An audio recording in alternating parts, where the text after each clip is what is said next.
I didn't receive an invitation. Not this time. Not the previous year. Not any of the past 12. On a Tuesday, an email landed in my inbox with a subject line that tried too hard to sound friendly. Vanderlyn Family Gathering 2026. RSVP. By Thursday, I knew it wasn't meant for me. I realized that even before I opened it, but I opened it anyway. Everyone appeared.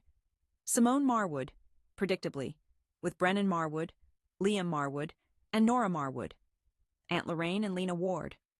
Uncle Morris, still parading that absurd fishing cap in every single snapshot. Even Cousin Julia, who once took my prom gown and refused to admit it. Except for me. Not even a misspelled version of my name. No, not Viola. No, not Iris Vanderlyn. Just emptiness where I belonged. This particular kind of being left out doesn't make a scene. It vibrates low and steady, like a refrigerator quietly buzzing, until eventually, the hush makes me realize it's stopped. I found myself alone in my office in Salem, encircled by glass. Pressing up against unyielding deadlines and my hard-won corner office view, I sensed a chill that the Oregon sunlight outside couldn't dispel. I stared at the email once more, then noticed my name was absent, as though it had never existed there. My hand hovered over the laptop, ready to shut it. But I hesitated. Something nudged me to open a fresh browser tab instead. I entered the address of the beach house where the Vanderlyn Family Gathering 2026 had always taken place. There it stood in my memory. A sprawling, whitewashed home stretched along the Oregon coast. With its porch swing and strands of glowing lights, it was where I last watched my father, Thomas Vanderlyn, truly laugh before his stroke made smiling difficult. And right on cue, I found it. A brand new real estate listing. Not available for rent, but for sale. No shared message, no phone call, absolutely nothing.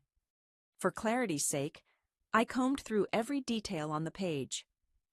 Price lowered, seller motivated, deed under review, was spelled out plainly. The real estate agent's name was familiar. She was the same woman who had overseen Ruth Vanderlyn's property. In that instant, a strange emptiness swept through me. They were letting it go, quietly, the same way they'd silently let me slip away, treating me as if I were just another memory to be set aside. Yet I wasn't upset. Not at that point. I exited the browser window and glanced at the bookcase behind me. There was the teal shell. My father, Thomas Vanderlyn, had given it to me at 8. He asked, "Do you think in tides, Iris?" And then told me, "Don't ever let them shrink who you are." That was when the idea started to take shape. They had deleted my name from all their invitations, but I hadn't forgotten how to write one myself. What no one warns you about being erased is that it never comes with an announcement. At first it creeps in, a single unanswered call. A family picture gets shared that doesn't include me. There's an empty chair at dinner, and nobody cares enough to ask where I might be. At first I made the effort. I mailed holiday presents, joined the family chat when my name was still included, and booked flights back for Thanksgiving, even when the airfare was higher than what I paid in rent. I offered to help cover my mother's mortgage when my sister Simone's sons needed braces. I fulfilled my role as the youngest daughter, being present, keeping quiet, trying to be helpful, but that kind of usefulness eventually runs out. Simone always seemed to be the center of attention. She was affectionate, always looked great in photos, and her energetic personality was often described as endearing. She was the one organizing baby showers with custom cocktails, designing matching shirts for our gatherings, and once even called me from Reynolds Hobby Market to ask whether teal or coral would look better on the beach house table. I told her I probably wouldn't be there that year, to which she replied, "That's all right, Iris. We'll make sure there's a plate for you." But in truth, nobody actually did. When my father, Thomas Vanderlyn, had his stroke, I was the only one who flew in and stayed by his side in the hospital. Simone felt too stressed to come, and my mother, Edith Vanderlyn, couldn't handle seeing him in that condition. I took care of feeding him and read aloud from his favorite Delaney novel. Once he managed to talk again, his voice faltered. "You arrived during that cold season. I brought up estate arrangements with Edith Vanderlyn, not because of finances, but to find out the fate of the home, the bank accounts, the trust that my father had talked about." I gave a strained smile and replied, "Simone, everything's handled. No need to trouble yourself." I dropped the subject. The last time I tried to visit my family's beach house, the emergency key was no longer hidden under the doormat.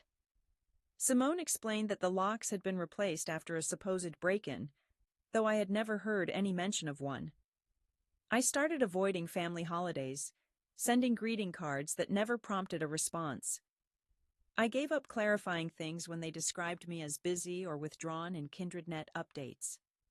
On a certain day, Edith Vanderlyn uploaded a nostalgic picture of Simone and Thomas Vanderlyn at the shore, with the twilight glowing behind them. That image remains vivid in my mind. I was the one who took it. I knew they were just out of view. She edited me out. That was the year I stopped sending presents, though I kept watching from afar. Lena Ward.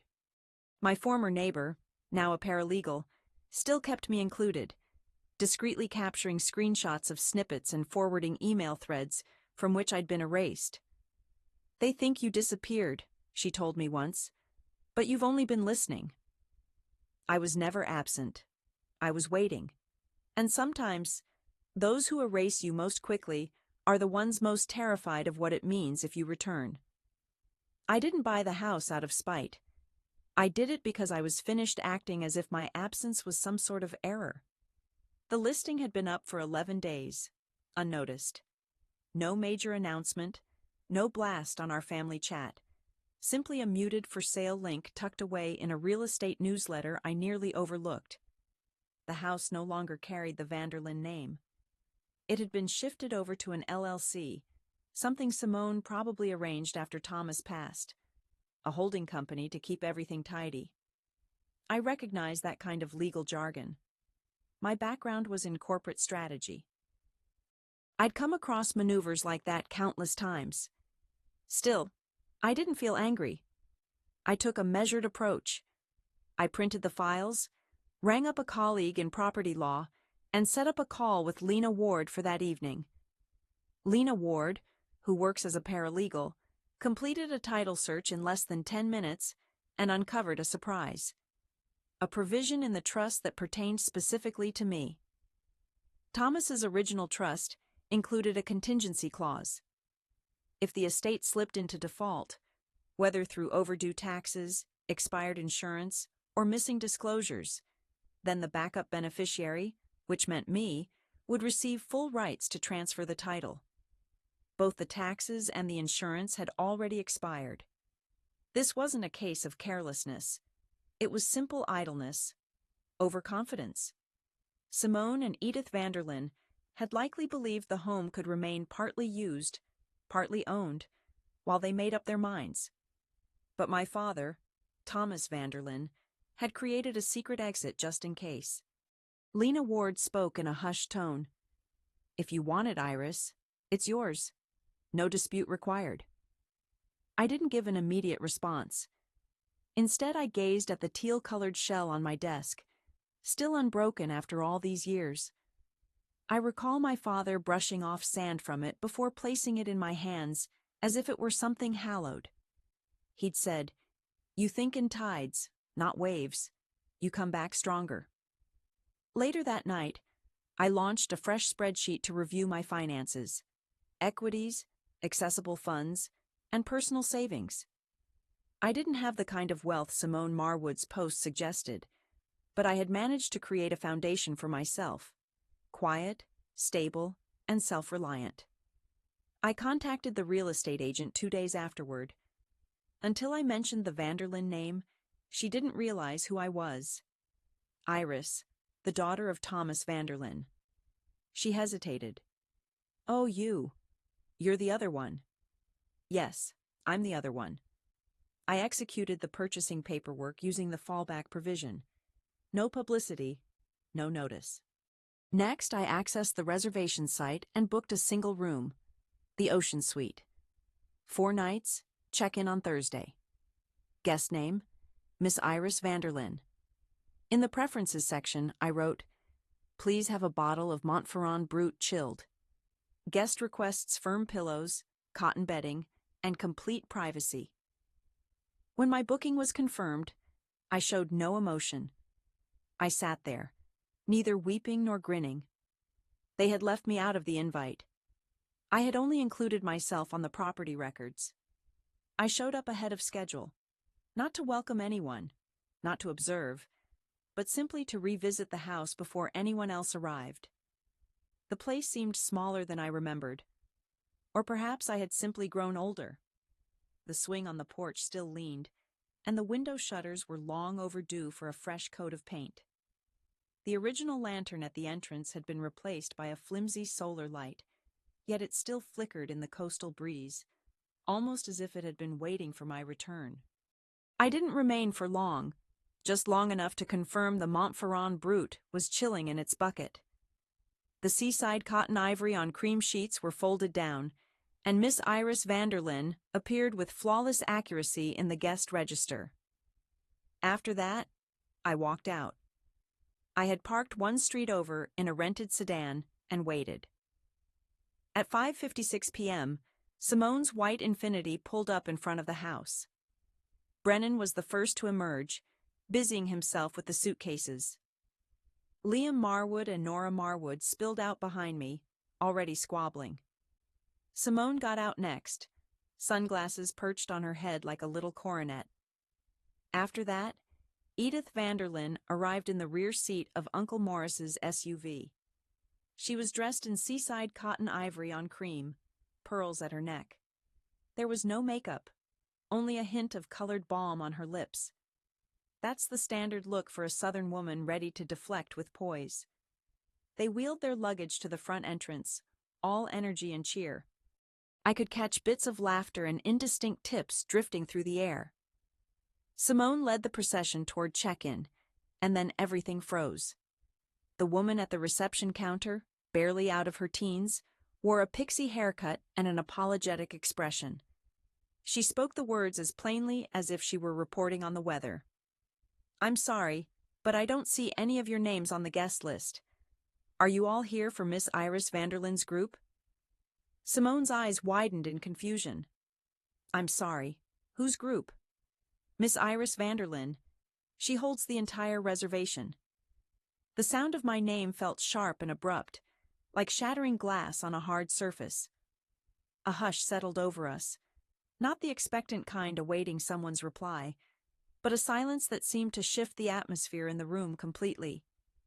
That was the moment I got out of the car. Not for effect, just because I sensed it was right.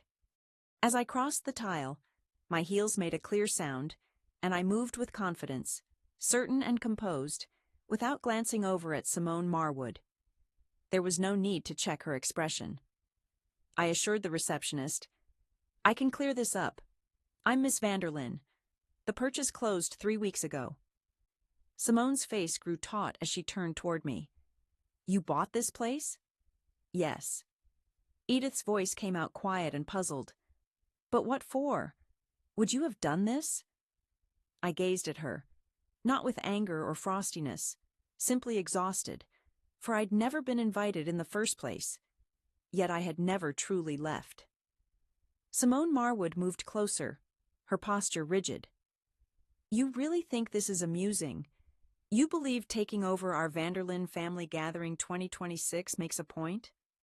"Actually," I replied, "it brings closure." I passed my identification to the receptionist. "If someone isn't on my list of guests, please show them out courteously. Don't be unkind," I added in a tone that was nearly tender.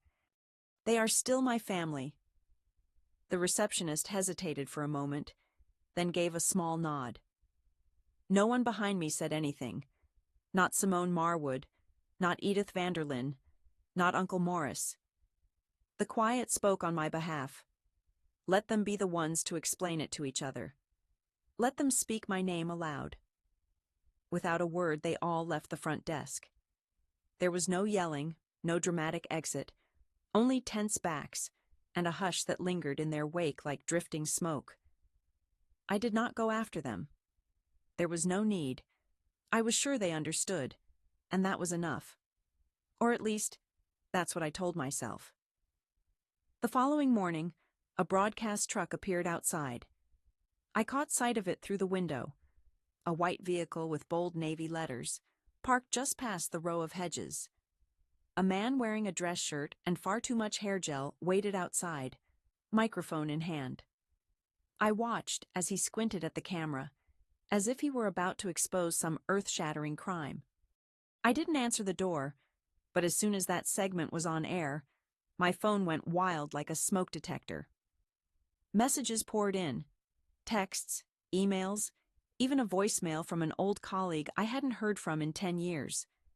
Is this real?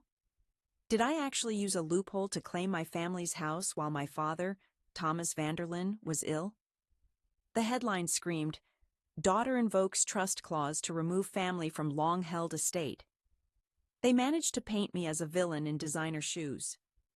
That piece included an anonymous family insider who asserted that my father, Thomas Vanderlyn, was suffering cognitive issues and was coerced into handing over the family inheritance.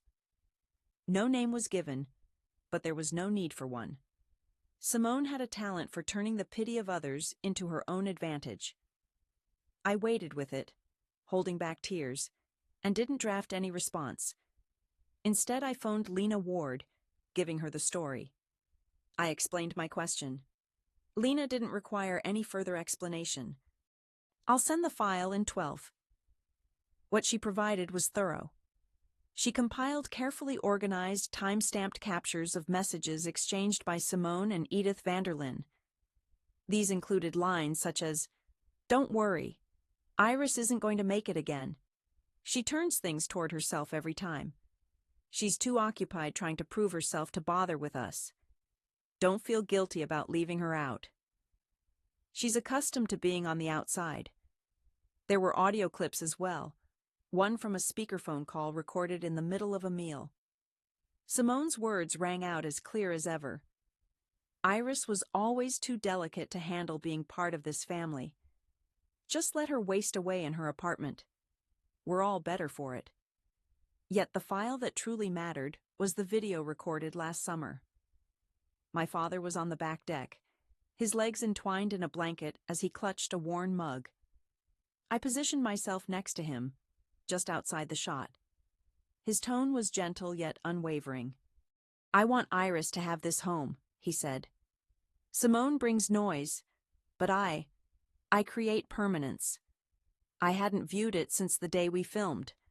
I kept it reserved for times like this." The following morning, I uploaded the entire file to a protected link, sharing access only with one journalist I trusted, someone who'd published an article a decade ago about elder care, mistreatment, and disputes over inheritance. There were no subtitles or analysis, simply a brief note. "This is the complete account. Determine what has weight." It didn't become an internet sensation. It didn't have to. By late morning, the initial headline was removed. The channel quietly released a correction. My email traffic lessened. The messages did as well. That evening, Lena Ward texted me with 2 words. "They're silent." Then a third followed. "You prepared?" I glanced out the window at the ocean, dark and boundless beneath the moon's glow. Yes. The Justice Complex carried the scent of old dust mixed with cleaning chemicals. I showed up ahead of schedule. No group, no attorney in pricey attire. Only myself. I wore a dress in iron will navy, as Ruth Vanderlyn once dubbed it, and clutched a folder firmly at my side. Within that folder was every document they never imagined would be found. Simone Marwood was already positioned when I entered, dressed in a seaside cotton ivory on cream pantsuit, her lips compressed in a line so sharp it might have been a blade. She didn't acknowledge me, though I caught her fingers drumming anxiously along her phone. My mother was seated next to her, back stiff, clutching pearls that quivered faintly as she breathed. She gave me a fleeting look, then averted her gaze. The clerk announced the matter. Vanderlyn v. Vanderlyn. Request for injunction on contested property citing allegations of undue influence and manipulation of an elder. Our legal representative was the first to rise. Tanned, polished, and too young to recall dial-up. He used terms like motives, openness, manipulation. He referred to me as distant, deliberately hesitating before using that label, letting it linger in the air. I didn't react. When my chance arrived, I rose deliberately. No drama, only honesty. Your Honor, I'd like to offer both video and audio materials that pertain to the trust and my father, Thomas Vanderlyn's, unmistakable wishes. Judge Rowe gave a nod. His spectacles slipped a bit as the marshal lowered the lights. The recording began. My father, Thomas Vanderlyn, bundled in that familiar throw, speaking steadily. I want Iris Vanderlyn to have this property. Simone Marwood brings chaos. I bring permanence. I was the only one to return after the collapse, the only person who never demanded anything. There was a moment of silence. Then he gazed at the lens and enunciated, "This isn't about justice. It's about remembrance." I observed the crowd. Edith Vanderlyn blinked rapidly. Simone's mouth twitched, and then the recording started. There was the phone call, her voice insisting I leave her to waste away in her condo. I never truly belonged to this family. I could have been simpler to direct. A hush fell after that, not shocked, but the sort that comes with acceptance. Judge Rowe put his chair back a little, then tapped his pen twice on the bench. Based on the evidence, there are no grounds for the request, he announced. The records indicate that I left sound judgment and straightforward wishes behind. The wording from those bringing this case forward points to exclusion, not confusion. Judge Rowe slipped off his glasses. This court's role is not to repair deep personal pain. It administers the law, and here the statutes are unambiguous. Judge Rowe brought down the gavel with a decisive thud. Petition denied. Simone stood, her hands balled tightly, but she didn't move. Edith Vanderlyn stayed in her chair, her gaze blank, but her cheeks unmarked by tears. I reached for my paperwork and exited without so much as a backward glance. As I made my way outside onto the steps, Vera Halsey and others were stationed there waiting. A microphone edged closer through the crowd. A fragment of a question floated in the breeze.